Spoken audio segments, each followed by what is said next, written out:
Bonjour Patrick Ronan. Bonjour. Patrick Descades a 30 ans cette année, et vous, il y a 30 ans, vous faisiez quoi? Il y a 30 ans, ça nous met quoi, 1989. Eh ben écoutez, j'ai dû contribuer à la chute du mur de Berlin, j'imagine. Et puis surtout, j'étais dans l'internet gaulois, qui s'appelait le Minitel. Voilà ce que je faisais il y a 30 ans. Rappelez-nous rapidement, parce que vous avez une longue histoire d'Internet, vous êtes un des pionniers d'Internet en France. Comment vous êtes arrivé dans ce secteur de l'IT et puis peut-être du commerce en ligne ensuite? Arrivé dans l'Internet, j'y suis arrivé par mon premier métier, qui est un métier d'éditeur de presse magazine. Et en fait, j'avais lancé un magazine qui s'appelait Internet Reporter, à une époque où il n'y avait quasiment pas de gens abonnés à Internet en France. J'avais oublié le b.a.-ba du business. Et donc, il y a un moment, je me suis posé la question, est-ce que j'arrêtais ce magazine qui était une catastrophe, où je devais vendre quelques milliers d'exemplaires péniblement. Et en fait, non, j'ai dit que pour vendre plus de papier, il y avait une solution, c'était de démocratiser l'accès Internet en France. Donc, alors que je n'y connaissais absolument rien, je ne savais pas du tout comment ça se passait, j'ai décidé de lancer une offre de fournisseur d'accès Internet avec la première offre forfaitaire, heure de connexion illimitée, ce qui ne se faisait pas. Il y avait deux jeunes providers qui s'étaient lancés quelques mois auparavant, qui étaient FranceNet et WorldNet, et qui étaient restés dans une culture de facturation à l'heure de connexion. C'est comme ça que j'ai lancé Imaginet et ça a été un succès immédiat. Imaginet, c'était un fournisseur d'accès, mais c'est aussi une web agency, donc on a été amené très vite à concevoir des sites de e-commerce. Je crois que le premier gros site de e-commerce qu'on a développé, c'était celui de Darty. Et puis, moi, en parallèle, une sorte de hobby pour le dimanche, que j'habitais au-dessus de mes bureaux. Donc, le dimanche matin, je redescendais dans mes bureaux et je créais une sorte, mais vraiment pour me faire plaisir, j'ai créé le premier annuaire de sites marchands qui s'appelait le Web Marchand et qui référençait tous les sites de e-commerce en disant, alors ceux-là, ils livrent en 5 jours, en 2 semaines, enfin bon, c'était pas en 24 heures à l'époque. Ceux-là, ils acceptent les cartes de crédit, ceux-là, ils acceptent pas, il faut envoyer un chèque, faire un virement, enfin voilà. Ça décrivait un petit peu les sites de e-commerce, et c'est un site, je sais pas, au bout d'un an ou deux, c'était en 96, j'avais 1000, 2000 sites de e-commerce comme ça, très bien référencés, etc. Et en fait, c'est quelque chose que j'ai revendu beaucoup plus tard à une start-up où j'avais été business angel, qui s'appelle leguide.com. Et en fait, non seulement j'étais business angel dans leguide.com, mais j'ai fini par leur revendre le web marchand. Et aujourd'hui, ça existe toujours. Si vous allez sur leguide.com, il y a une rubrique qui s'appelle web marchand et qui historiquement date de 96, mais qui a bien évolué, bien sûr, depuis. Vous vous rappelez la première fois que vous êtes allé sur un site de commerce en ligne?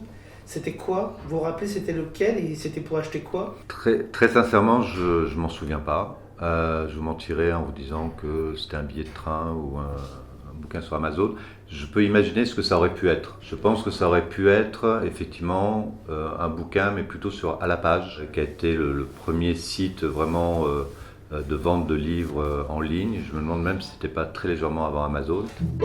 Aujourd'hui, quand vous allez sur un site internet, qu'est-ce qui vous plaît le plus, si j'ose dire, et qu'est-ce qui vous agace le plus en termes d'expérience utilisateur ou expérience client? Je crois que ce qui me déplaît, comme à peu près 80% des consommateurs en ligne, c'est indéniablement des frais de livraison rédhibitoires. C'est pas très original, mais c'est 70%, je crois, des raisons d'abandon de panier. Et je suis comme la grande majorité, donc ça m'agace toujours profondément. Et ça m'agace d'autant plus que j'avais tenté, il y a 2 ans maintenant, de fédérer l'ensemble des grands retailers français pour leur expliquer que s'ils faisaient rien, ils allaient se faire bouffer définitivement par Amazon et notamment par Amazon Prime avec l'offre d'abonnement aux frais de livraison gratuits. Alors, si on élargit un peu le spectre, on se place d'un point de vue historique, au cours des 30 dernières années, le commerce, il a évolué comment? Alors, je parle du commerce en général, mais évidemment aussi le commerce en ligne. Ce qu'il faut noter, c'est l'arrivée du digital, c'est l'arrivée du e-commerce, justement, dans le commerce. Et l'arrivée du e-commerce dans le commerce, même si le e-commerce, on a tendance à dire qu'effectivement, ça fait que 10% du commerce, ça fait peut-être que 10% du commerce, mais ça influence tout le commerce. ça influence dans les pratiques, ça influence dans les standards, etc. Aujourd'hui, on voit bien que ça fait à peu près 20 ans que c'est Amazon qui dicte finalement les standards du commerce dans le monde. Et aujourd'hui, tout le monde court après en essayant de rattraper souvent avec 1 an, 2 ans de retard les standards qu'impose Amazon. Pour répondre à votre question, qu'est-ce qui a changé en 30 ans? Ce qui a changé, c'est l'arrivée du e-commerce. Et dans le e-commerce, l'arrivée d'Amazon. Et alors maintenant, si on fait l'inverse, on se place 30 ans plus tard, donc en 2049. Vous le voyez évoluer comment, le commerce? Alors, je suis désolé parce que je vais avoir tendance un petit peu à être rabat-joie et avoir l'impression d'être extrêmement pessimiste ou alarmiste, mais je le vois très mal. Je le vois très très mal parce que effectivement, on a de grandes chances quand même de se retrouver avec 2 grands acteurs mondiaux que sont Amazon et Alibaba, avec une stratégie qui fait que les marques aujourd'hui vont extrêmement souffrir. C'est-à-dire que je pense que là, on a vécu la période, et elle n'est pas terminée, mais la période où ce sont les distributeurs qui ont beaucoup souffert et qui vont continuer à beaucoup souffrir.